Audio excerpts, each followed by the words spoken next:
Кез келген осы замандағы мемлекеттер, орта ғасырдағы шіркеулер, ежелгі тайпаларға дейінгі топтасу, адамдардың топтасуы қиялдан ғана өрбіген мифтерден ғана тұрады.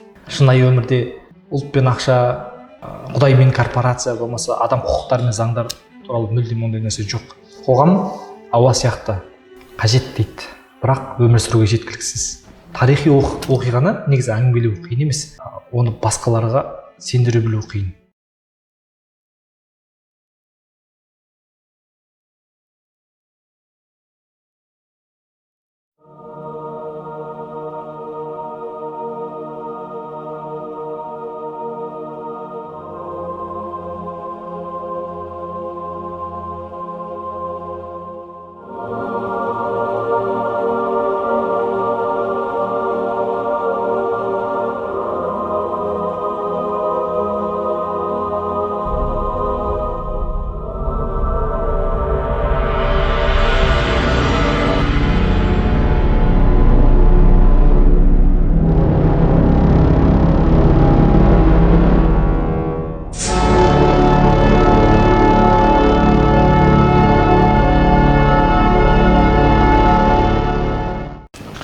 Шынымен де біз өмір сүріп жатқан қоғам қиялдан туды деп ойлайсыз ба?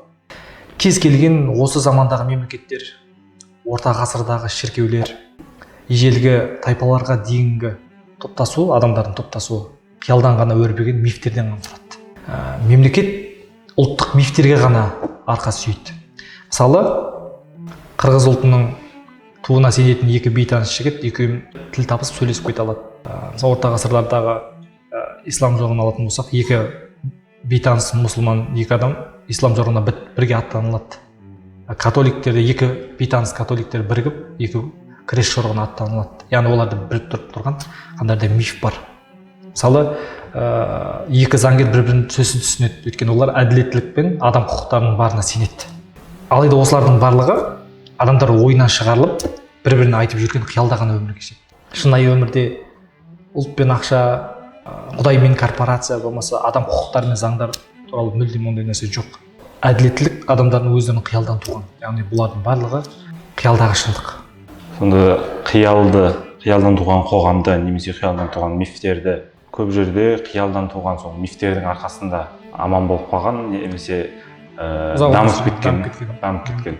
Ал кейбір жерлерде мифтердің кесірінен дамымай қалған, құлдырауға кеткен. Соны мифтерді сол кезде сіз жақсыға жатқызып тұрсыз ба қазір, әлде жаманға жатқызып тұрсыз ба? Джордж Сантаянаның мындай сөзі бар: қоғам ауа сияқты қажет дейді, бірақ өмір сүруге жеткіліксіз.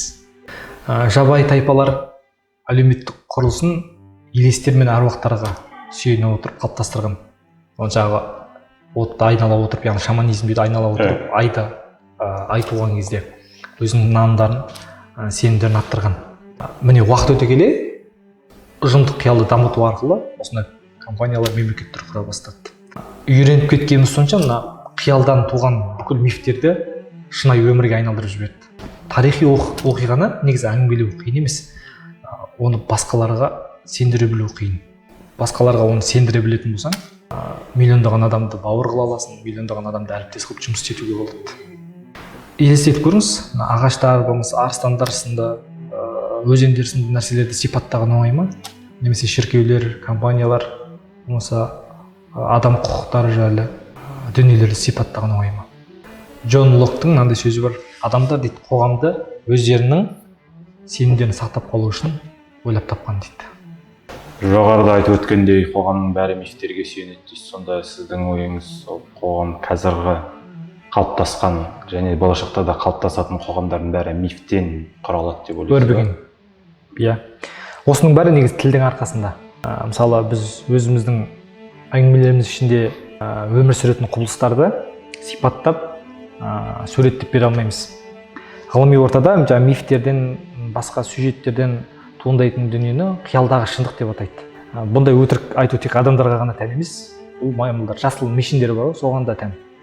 Олар жаңағы өзінің тайпаластарындағы басқа маймылдарды арыстан келе жатыр деген сигнал бір айқайлап сигнал береді. Ол өтірік сигнал, өйткені басып жеп атқан бананын тартып алып жеп қою үшін. Яғни қиялдағы шындықтың өтіріктен айырмашылығы, оған бүкіл адамдар сенеді. Когнитивті революциядан бері адамдар екі түрлі шындықпен өмір сүріп келеді. Біріншіден өзендер, арыстандар, ағаштар сынды объективті шындық. Екіншіден ұлттар, корпорациялар, дін, құдайлар сынды қиялдағы шындық. Бірақ уақыт өте келе объектив шындық бар, ол ағаш, өзендер, арыстандар сынды объективті шындық, ұлттар, корпорация, құдайлар сынды қиялдағы шындыққа тәуелді болып қалады. Ал бұл құбылыстар мифтің сюжеттерін ауыстыра салуға болмайды. Неге? Өйткені бұл қиялдағы шындық, яғни мифке миллиондаған адам сенеді. Бірақ ауыстырған уақыттар болған. Мысалы 1789 жылы бір түннің ішінде француздар билік құдайдан келеді деген мифті билік халықтың өзіне тиесілі деген мифке ауыстыра салған. Андай сөз бар ғой.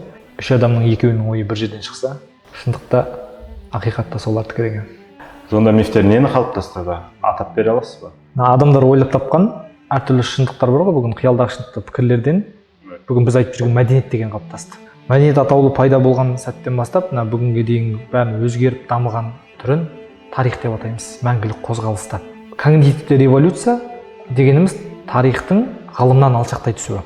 Одан әрі адамзаттың дамуы туралы әңгіме ғылыми теориядан тарихи мифке ауысып кетеді. Ғылым адамның мінез құлқы жайлы зерттеп берсе, тарих соның ішінде өрбиді. Қияли мифтерден өрбиді. Қиял тілінің арқасында адамдар бұрынғыдан да күрделі ойындар ойлап табады. Яғни әр ұрпақ оны толықтырып, жалғастыра түседі. Ғалымдардың болжауынша, аңшылар мен терімшілер дәуірінде анимистикалық ұғымдар қатты дамыған, қалыптасқан, өздерімен байланып жатқан қоршаған орта бар нәрселердің барлығында жан бар деп түсінген. Анимистердің ойынша, кез келген жер мен жануар, өсімдік пен табиғат барлығы сана мен сезімге ие деп түсінген. Олар соң үшін тасқа табынып, ағаштарға тілек айтып, бұлақтарға сырын шерткен. Кез келген заттарға табына берген. Иә, біздің заманымызға дейін анимизм дегеніміз сол ғой. Анимизм дегенге тек қана бір ғана дін емес, ғалымдар бірнеше дінді ортақтастырып кіргізген. Бәріне ортақ бірақ нәрсе бар. Ол әлем туралы түсінігі. Сол уақытта біздің заманымызға дейінгі уақытта адамдар қоршаған ортаны қалай болды, не болды, қалай жаратылды деген нәрсе зерттеудің арқасында осында анимизм туады. Барлығында жан бар деп түсінеді, табынады. Содан бастап табиғатты зерттеу содан басталған. Сол кезде шықты жын, пері, аруақ деген нәрселер сол анимизмнен қалыптасқан. Одан кейін бертін келе басқа діндермен кіріп кетті ғой. Индустриялық дәуірде енді теистік көзқарас қалыптасты, білесіз. Теистік дәуір дегеніміз ол бір құдай бар деген сөз. Одан кейін адамдар мен құдірет тіршілік арасындағы иерархия, яғни теистік дәуір. Құқықты да қиялдан туған шындық деп атайды. Неге? Ғылымда ондай термин, яғни ондай ұғым жоқ. Ғылымда не бар? Ағзалар бар, ағзалардың қызметі бар, инстинкттер бар. Мысалы, құстар құқығы болған үшін ұшпайды, қанаты болған үшін ұшады. Кез келген бір тіршіліктің бір ағзасы, бір мүшесі тек қана сол қызметті атқару үшін жаратылған, болмаса дамыған деуге болмайды. Неге? Өйткені мутацияға ұшырап, ол ағза ондай қызметін атқармауы мүмкін. Мысалы, түйе құсты алсақ, бүгінде ұшатын құстан қанаты жатпайды. Бұрын жатқан болса, мутацияға ұшырап, ол ағзасы қазір ұшу қабілетінен айырылған. Адам сонда өз қоғамына тәуелді ма? Біз қандай білім алсақ, сондай сезім деңгейінде қаламыз. Адамдардың табиғаттан алған ешқандай ажырамас құқықтары жоқ. Қиялдағы шындыққа әрдайым қауіп төніп тұрады. Неге? Себебі олар мифтерге сүйенген. Қиялдағы шындықты мәжбүрлеп ұстап отырады. Оның үшін бізге армия, полиция, түрме деген соның үшін қажет болған, содан туындаған. Яғни мифтерді ұстап отыру үшін адамдарды. Мифтер біз ойлағаннан да мықты болып шықты. Әлі дейін соның күшімен біз өмір сүріп келеміз. Күштеу мен зорлықпен қиялдағы тәртіпті ұстап отыру үшін шынайы сенушілер керек. Солдаттар, түрме, қарауылдары, полицейлер, соттар өздері сенбесе, қиялдағы шындыққа не үшін қызмет етеді? Мысалы келтірейін, мәжбүрлеумен әскер армияны қалай ұстап отыруға болады? Мысалы, әскерде офицерлер, солдаттар, басқа да әскери қызметшілер бір мифтерге арқа сүйеп соған қызмет жасайды. Мысалы, ақшаға, отанға, болмаса құдайларға, болмаса ержүректікке, ар-намысқа сүйене отырып жұмыс жасайды. Яғни бұл қиялдан туған шындық. Олар мифтер, соған арқа сүйеу арқылы олар сол армияға қызмет етеді. Мифтің бұл жердегі құдіреттілігі, күштілігі сода. Егер діни қызметкерлер Исаға сенуін тоқтатса, христиан діні 2000 жыл тұрмас еді. Мысалы, Америка адам құқықтарына сенбесе 250 жыл тұрмас еді.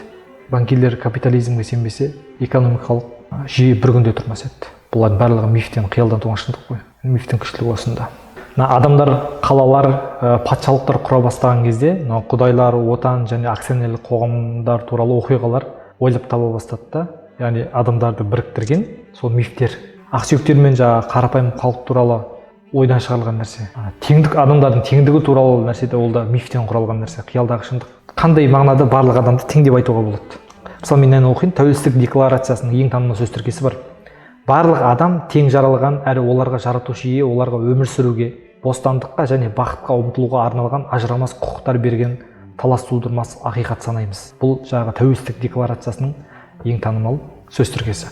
Біріншіден, биология көзқарас тұрғысынан адамдар жаралмаған, адамдар эволюция барысында дамыған. Оларды қалай тең деп айтамыз? Әр адамның генетикалық коды өзгелерден ерекшелеп тұрады.